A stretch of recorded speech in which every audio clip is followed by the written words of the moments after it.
Nasunog ang isang pabrika ng mga furniture sa Balagtas, Bulacan kagabi. May unang balita, si James Agustin. Nagngangalit na apoy at makapal na usok ang gumising sa mga residente ng barangay Pulong Gubat sa Balagtas, Bulacan, mag-aalas 11 kagabi. Mabilis itong kumalat dahil sa mga nakaimbak na kahoy.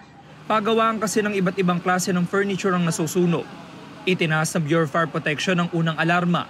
Nasa 6 na fire truck ang rumisponde.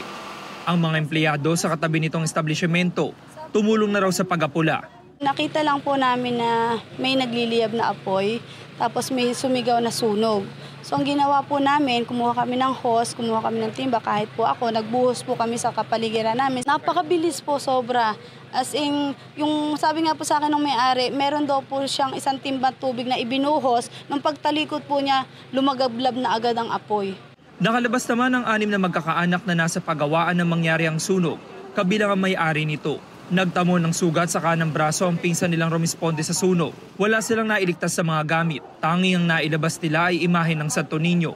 1:35 na madaling araw nang tuluyang maapula ang sunog. Inalam pa ng BFP ang sanhi ng apoy, maging ang kabuang halaga ng pinsala sa ari-arian.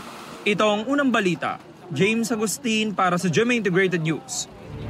Mga kapuso, para una ka sa mga balita, mag-subscribe sa GMA Integrated News sa YouTube. Sa mga kapuso abroad, subaybayan niyo po kami sa GMA Pinoy TV at sa www.gmanews.tv.